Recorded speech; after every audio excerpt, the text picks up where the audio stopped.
This is Science Class, Chapter 8, Matter. What affects evaporation? So we have here Lesson 1, what are some properties of matter? Lesson 2, what are solids, liquids, and gases?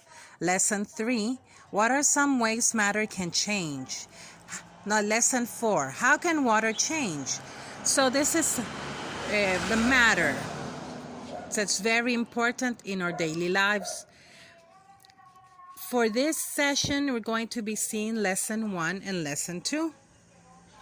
What are the properties of matter? What are solids, liquids, and gases?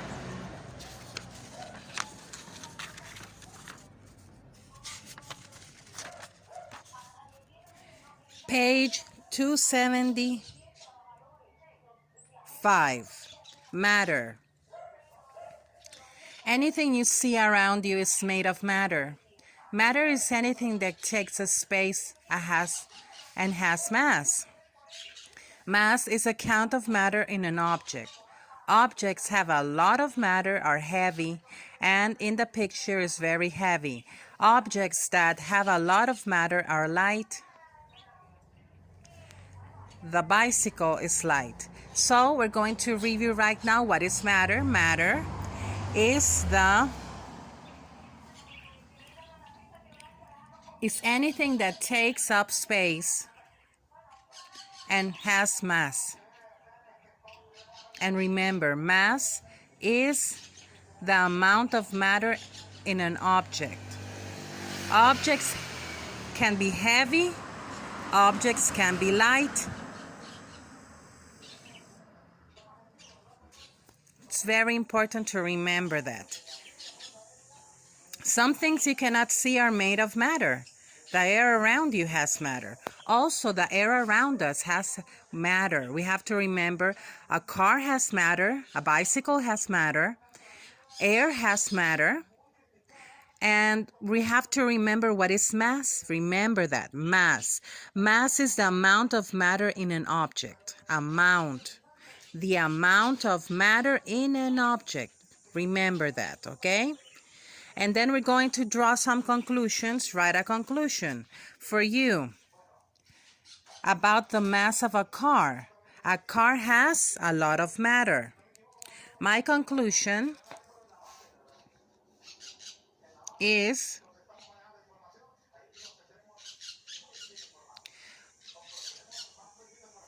it's heavy. It's heavy. Very good. Excellent.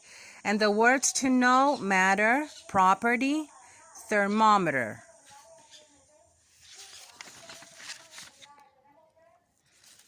Now we're going to see page 276, properties of matter.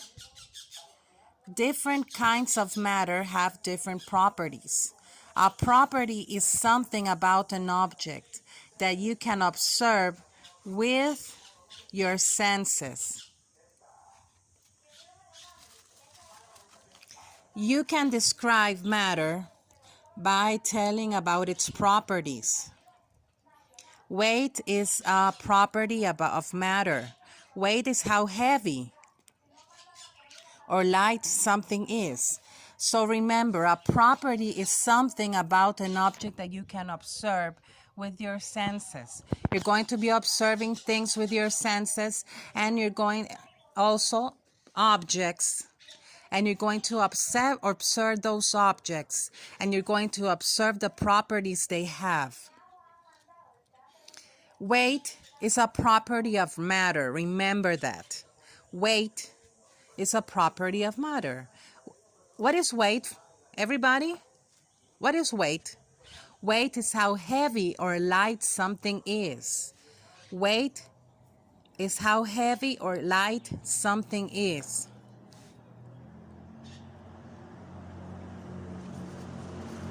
Is how heavy or light something is. Very good.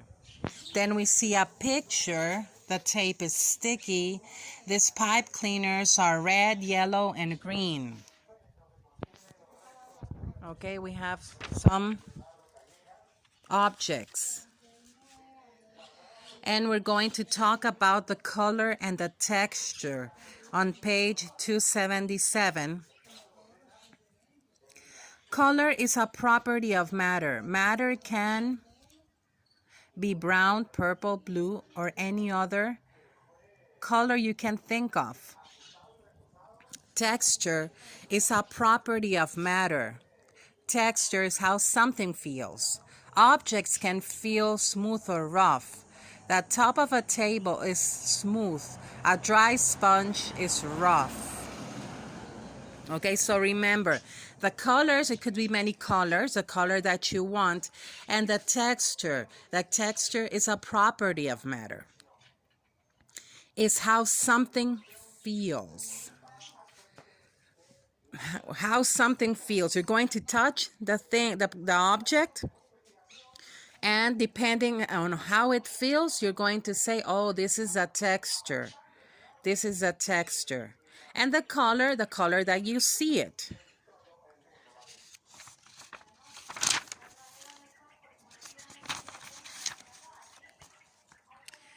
Page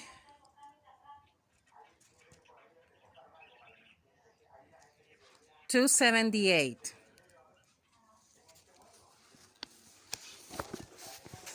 Page 278.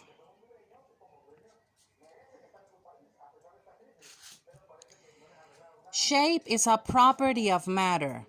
Matter can be different shapes, such as round, flat, or square. Size is a property of matter too. Matter can be big or small. Matter can be long or short. You can use tools to measure size of objects. You can use a ruler to measure small objects. You can use a meter stick to measure large objects. So as you can see, what is a shape? Remember, a shape is a property of matter. Let's repeat all together. What is shape? Shape is a property of matter. Matter can be different shapes, such as round, flat, or square. Round, flat, or square. Remember, it could be round. The matter could be round, flat, or square. Let's say it all together. Matter can be round, flat, or square. Now, when we talk about the size, it's a property. The size can be big or short or long or small. And you can use some tools to measure the size of objects. You can use a ruler to measure small objects. One tool that we can use to measure is a ruler. Also, you can use a meter stick to measure large objects.